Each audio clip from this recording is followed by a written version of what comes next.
A ideia de fluxo de caixa é uma ideia simples. É uma sequência de pagamentos e recebimentos efetuados ao longo do tempo. A ideia de valor presente líquido é simples. Vejamos uma situação concreta. Um pagamento de 240 na data 0, seguido de um recebimento de 300 na data 1.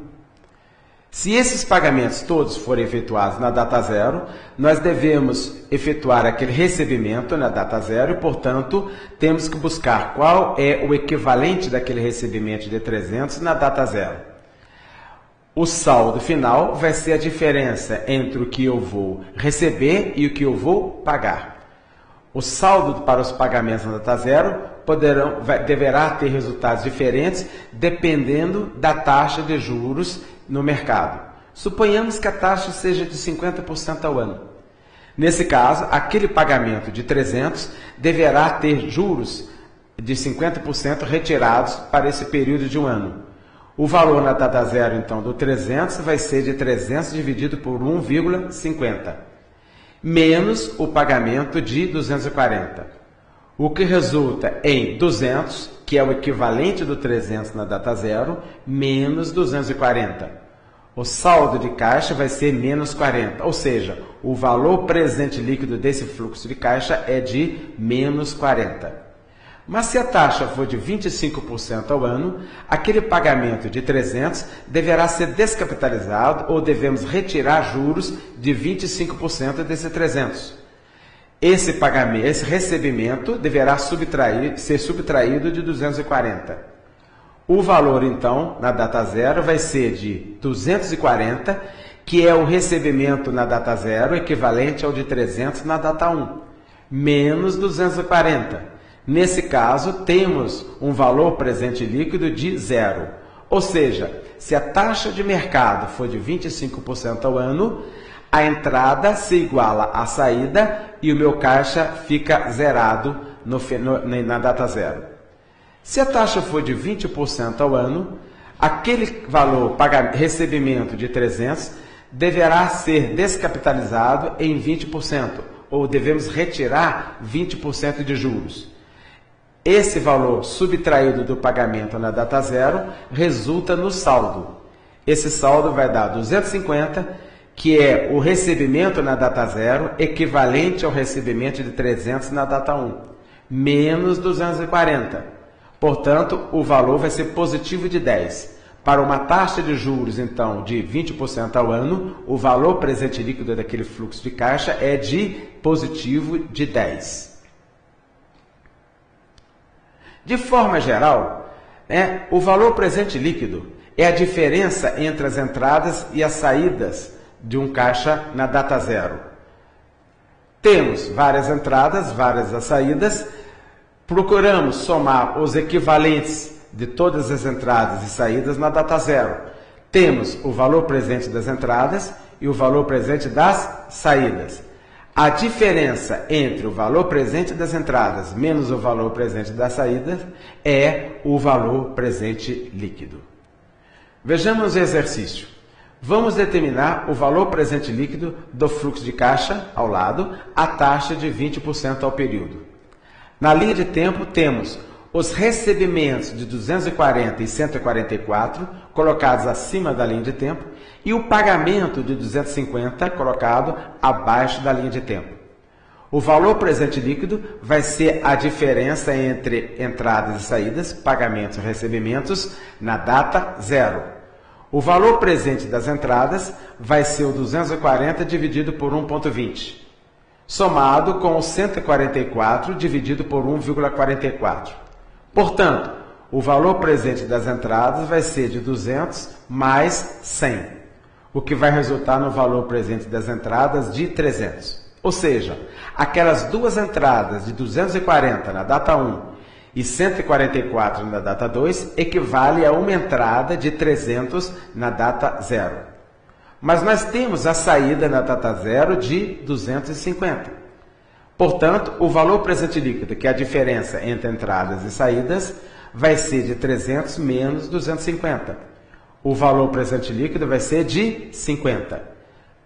Esse é o saldo de caixa se todas as operações forem efetuadas na data 0.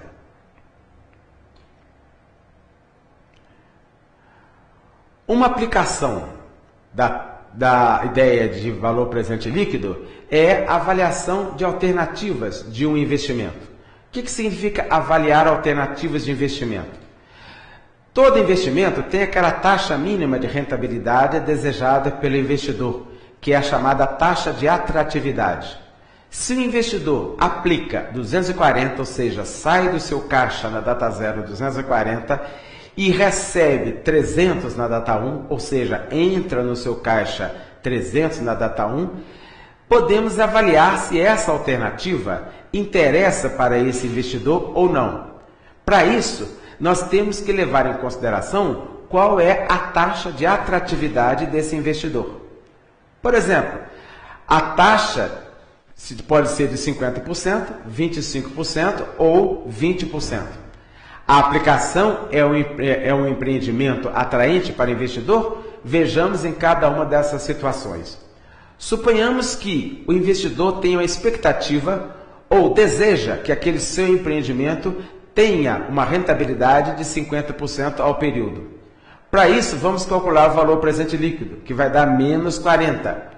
300 na data 0 menos 240 vai dar 40 negativo. Significa que se a expectativa ou a taxa de atratividade do investidor é de 50%, retirando aquele 50% de rendimento do 300, significa que ele vai ficar com saldo negativo.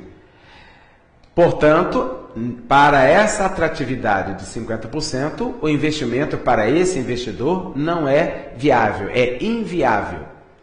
Mas suponhamos que o investidor deseja uma taxa de atratividade, tem uma taxa de atratividade de 25%.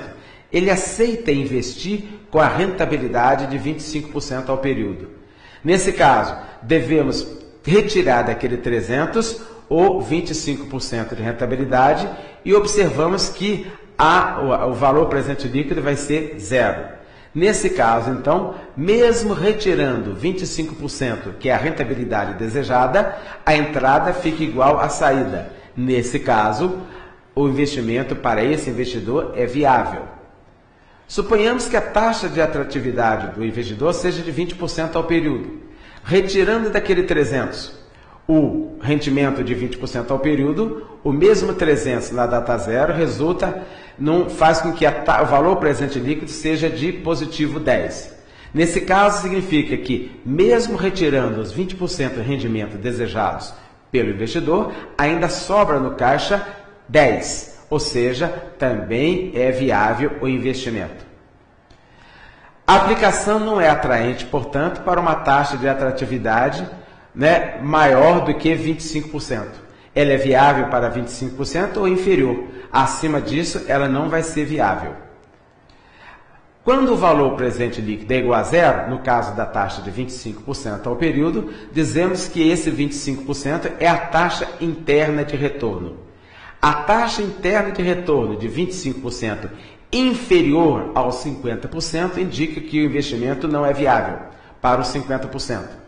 E a taxa interna de retorno superior ao 20% significa que, nesse caso, o investimento é viável. Taxa interna de retorno, portanto, é aquela taxa que faz com que as entradas se tornem iguais às saídas e, portanto, o valor presente líquido é igual a zero. Vejamos um exercício. Vamos determinar a taxa interna de retorno do fluxo de caixa ao lado, ou seja, uma aplicação de 100 na data 0 que resulta num retorno ou numa entrada de 225 na data 2. Vejamos qual vai ser a taxa interna de retorno. E para isso, com isso, podemos comparar, segundo a taxa de atratividade do investidor, se esse investimento é viável ou não. Para calcular a taxa interna de retorno, devemos colocar que o valor presente líquido é igual a zero. 225 menos 100 vezes 1 mais i ao quadrado, ou seja, na data 2, vou subtrair o 220 menos o 100 na data 0, levados para a data 2. É bom observar aí que, se a diferença é igual a 0, o valor presente líquido é igual a 0, eu posso considerar como data focal não só a data 0, mas também como qualquer outra data. Nesse caso, eu levei o 100 para a data 2, capitalizando em 2 períodos, multiplicando por 1 mais z ao quadrado. Essa diferença tem que ser igual a 0. Resolvendo a equação, obtemos que 100 vezes 1 mais z ao quadrado é igual a 225. 1 mais z ao quadrado é 225 dividido por 100.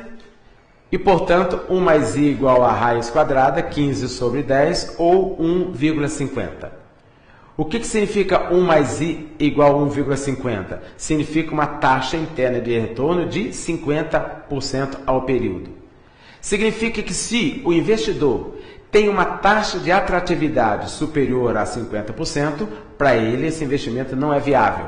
Se o investidor tem uma taxa de atratividade abaixo de 50%, significa que esse investimento é viável para esse investidor.